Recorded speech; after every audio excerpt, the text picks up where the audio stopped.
think I sent a message to Sanai or just the group in general. I was like, yo, the car is not here. And I called them and they said that if I want the car that we have to pay like $1,000 or something crazy, just to make them like feel like this was a crazy situation that we got scammed. I was like, what? And then what is Barry start doing? Starts ghosting us. Yeah. What's up, guys? Welcome to another episode of our carcast. Welcome back. Good morning, everyone. Today we are in San Francisco. Look at that beautiful view. We're going down Lombard Street. Oh yeah, look at this little swirl. I like to call this swirl. Wait, people are parked here. Insane. Imagine living here and you have to like navigate this to leave your home. Wow. Swirl. San Francisco's got a magical charm to it. As big of a critic as we are on most things, we're not huge fans of San Francisco as a city. No, I don't mind San Francisco. Really? Speak for yourself. Okay. I mean, like San Francisco, but I prefer Los Angeles, and there's always, there we go. There's always the battle of, is it San Francisco or LA? Yeah. NorCal versus SoCal. And I really think they're way too different. They are different. Way too different. If anything, I would compare SF to New York. It's very similar, small amount of land, so there's hardly any space, and it's expensive. Oh, very, very expensive. People walk a lot, people use public transportation, the food scene in both cities are well known. Like, I think those are more comparable. Also, they're both dirty. So. And the bridges. That's something I noticed. There's like a lot of bridges and tolls to get into the city. Whereas, that's pretty interesting. But man, this is so cool. Look how cool. Have we ever driven down this?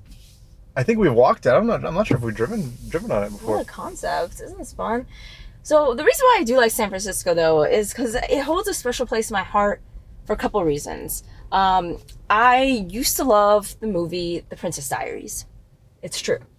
And when I watched Princess Diaries, you want to know where it took place? San Francisco. And you want to know, they, like, in the movie, they, like, just show all the touristy spots. And, like, as a kid, I was like, this place is amazing, and I must go here. And I'm on the wrong side of the street. No one told me that.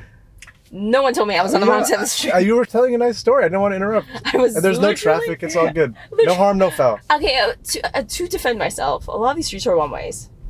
So, I got confused. I thought that was one way. Anyways, Princess Diaries, beautiful movie about a woman who finds out that she's a princess. Shocking news. But let me tell you something. All the tourist spots, the first time I came to San Francisco and I saw like Fisherman's Wharf with the crane from the movie, I walked up these hills. I was just like in awe. I was like, I am fulfilling my dream of checking out San Francisco. Look at that. There we go. Fisherman's Wharf right here. Yeah. And look at this. I actually looked up the steepest hills. This has a 29% grade. Yeah, that's beautiful. This is so cool. Look at that. And you can see, is that Alcatraz in the distance? Yes, I think it is. It's a famous old prison. Wow, look at that. Very cool. Speaking of Alcatraz, when we the last time we went to Alcatraz, there was this man there who was so impressive. He would basically approach you and just start a conversation. Wow. And he would say like, oh, where are you from? And Sanaa would say, Troy, New York, somewhere like, somewhere like a small town. And he would go off about details about when the city was founded, about the population. We had a friend from a city in Ramallah, Palestine. A city in Ramallah. Oh, the city of Ramallah in Palestine. Nobody knows about these things. Yeah. He would go off about facts. He'd be like, oh, have you heard about the so-and-so restaurant? It's very famous there. And it checks out. He basically was a human encyclopedia for anything geographic related. So impressive. So impressive. Yeah. Like, I actually was amazed. He just came up to casually. He was just one of the workers. Just like, casually, like, hey. Yeah. Tell me where you guys are from. And I'm like, who are you?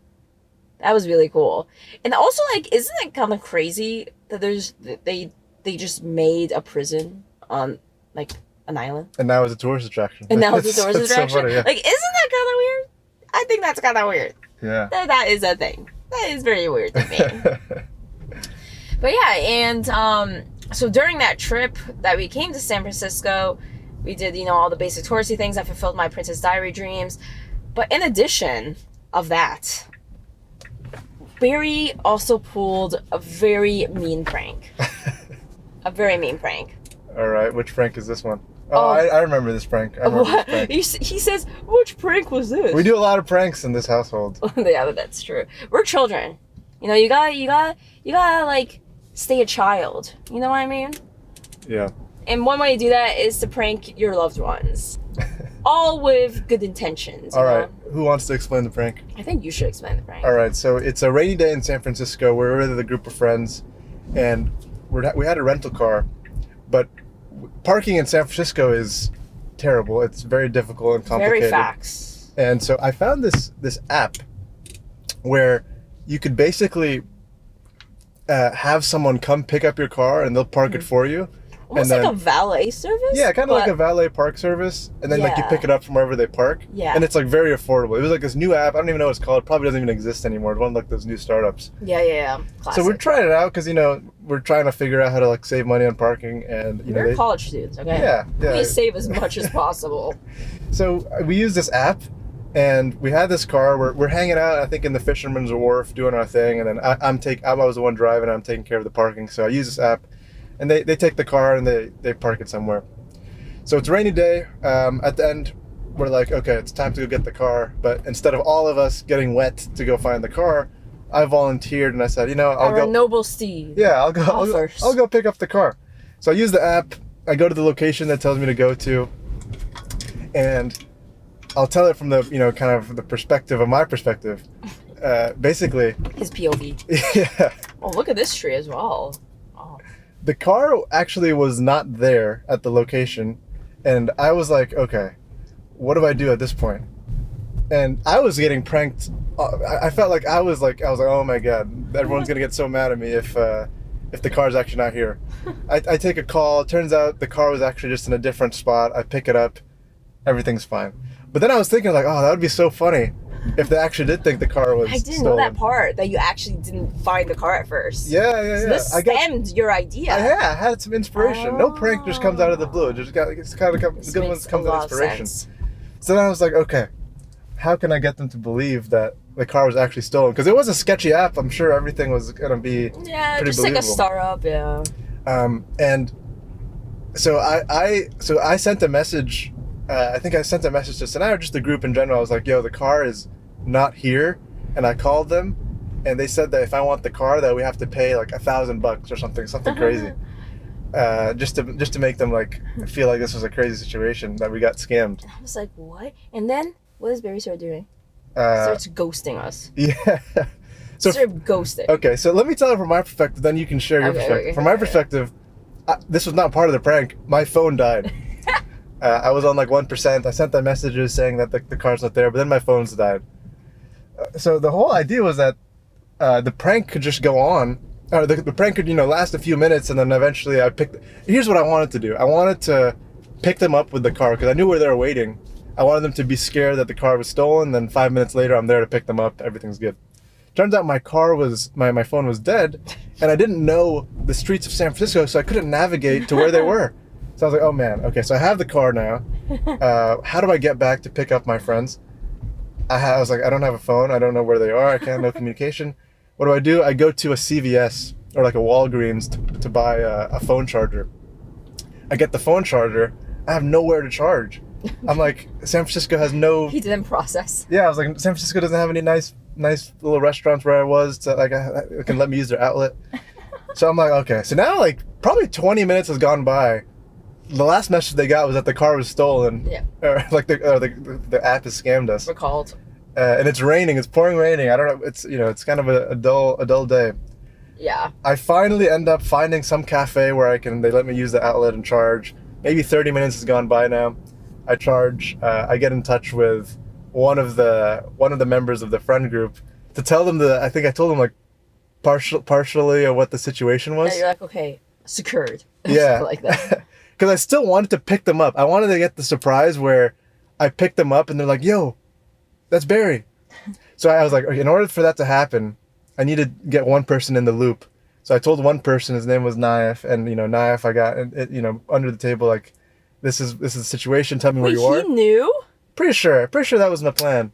Wow. Or That's maybe why he wasn't mad. Yeah. Okay. So then I found out where you guys were. I pick up, and then you're like, oh, that's Barry with the car. And then I explained the whole thing once I pick him up, and you know that's the prank. It lasted maybe 45 minutes. Oh man, well my POV. Yeah. My POV is, here we are. We're like, Barry's gonna go get the car. Let's go check out this random candy store. We're in this candy store, checking out these candies, having a grand old time. That's when we received the text. The first text, and I'm like, what? And I'm like panicking. Like I had Barry's location, so I started like searching for him, but like it wasn't coming up because that's when his phone died. And I'm like, oh my god, it says his location not found. I'm thinking about how like, oh my god, Barry's like murdered, and also my new sneakers are in the back trunk, and I'm like, what? I need those new sneakers because like I needed it. Listen, they were new sneakers, okay? I was very pressed about that for at the moment. Also Barry's, well-being. And Of course. we're all like really scared. We just start walking around the block, like trying to figure out where to go because we had like an idea of where Barry was heading to, and like no sight of him. So we kind of just stand for a while, and then that's when I was like, "Oh, Barry just texted me," and then like I'm like, "Okay, wait." Barry picks us up, and then I'm like, "Oh my god, what happened? Like, did you have to pay the money? Like what?" And Barry's like, "Haha, prank." And then all of us, except Naif, was mad. Like, mad. One of our friends, Omar, was in one of our previous carcasts. He was like, I've never seen him that angry. Like, he just would not even speak. He was like, I can't believe you did that. Yeah. Like, he would not even speak to him. And this guy's an easygoing guy. And I was like, wow, anger. I was like, Barry, why? Yeah. The best prank of all time gone wrong. Because it was supposed to be a 5-10 minute prank. Yeah. But it ended up becoming this whole thing. Honestly, it probably took more than an hour now that I think about it. Yeah. Where you guys were just left in limbo. Yeah. And honestly, I think that's what, like, stemmed our pranking nature. From then on, I, like, made my mission to pull pranks on these two boys. I was like, I must. Yeah. And, like, I've never really achieved anything of that length. The best I really got was for our other friend, Naif, who had this very special hat, a baseball cap. A very, very special hat. Oh, this is a good one. This is a good prank. Very special hat. Like, this guy, I don't know what it was about the hat, but he loved his hat, okay? And we're traveling, we're in London, we're looking at these Stonehenge. We're looking at some stones. Just to put some context of the hat, we need more context. It's a hat that he got from this store called Gorin and Bros. Oh, yeah. It was like the most expensive hat he's ever bought. Yes, it was important. And they stopped making them. So we went to other stores and we're like, because we wanted to get another one for some friend. Yes. They stopped making them. So that's important. He loved this hat. You can't get it again. Okay. But yeah, go on. Very important. So then it was very windy and cold there. And I have a thing. My ears get very cold. I gotta cover my ears when it's cold. Yeah. Did I have anything to cover my ears with? No.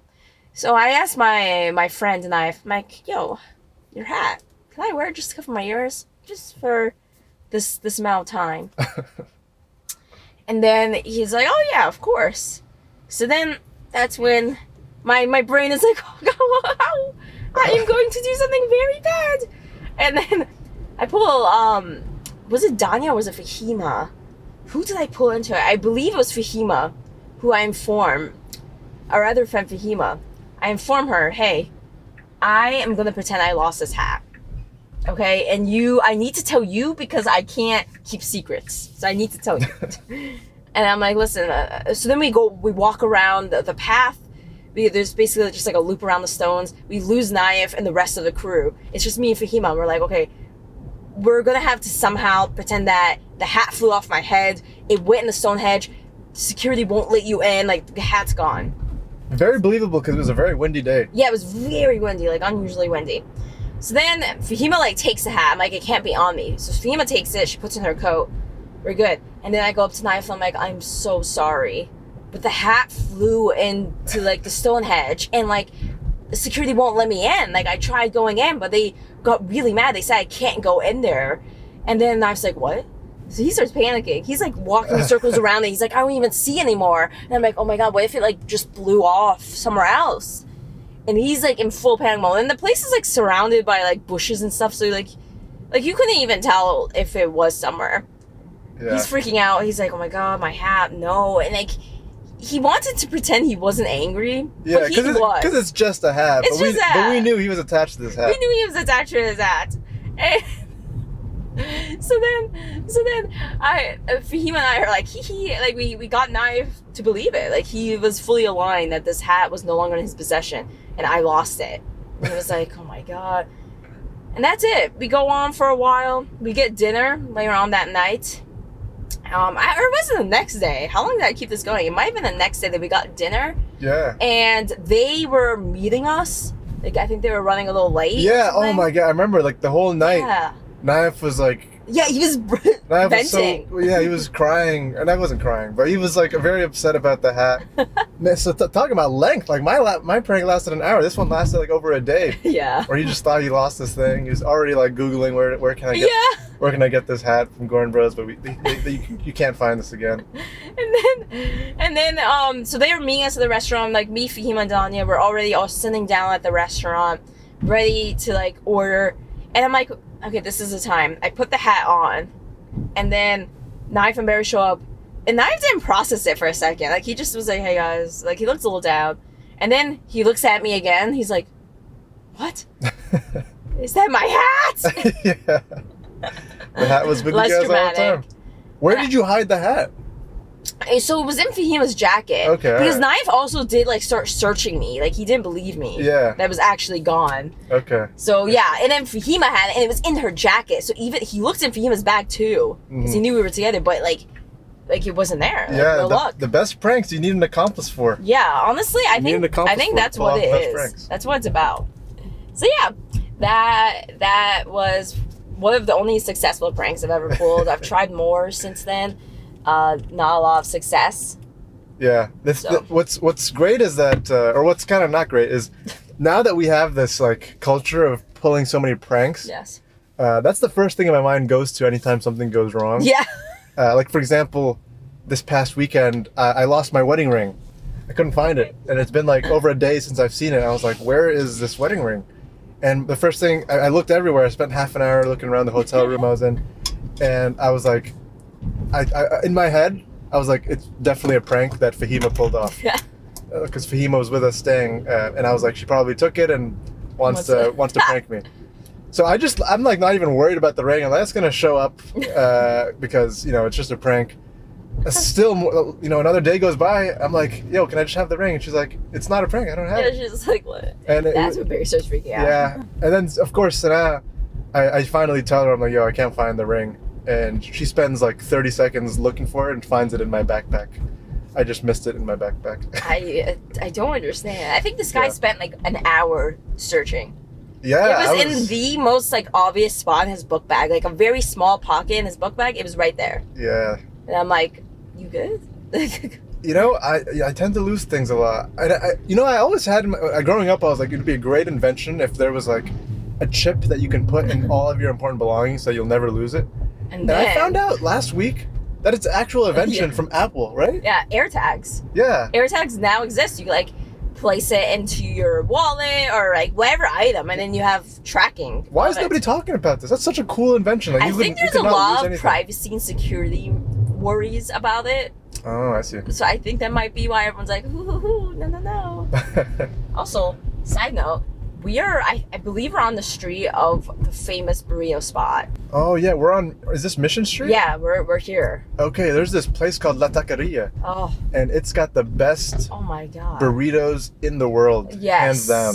They have beef tongue burritos, and it's chef's kiss. It's so good. It's beautiful. And speaking of burritos, we're actually about, I think, 2 minutes away from our breakfast burrito joint. Yeah. And of course, it's going to be in this district where the best dinner burrito is.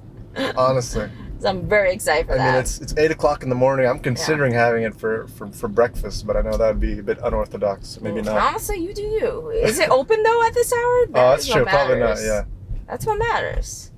But anyways, thanks for joining us. We hope you enjoyed listening to our pranks. We hope you pull a prank at some point. Pranks make life a little bit more interesting, bring some laughter, bring some emotion. Everyone likes to have some emotion in their life. Yeah, Barry loves those things, emotions. All right, we're off to get some breakfast at Breakfast Little. We'll see you next time. Who knows where we'll be. Peace and love as always, and stay tuned until next time. Bye!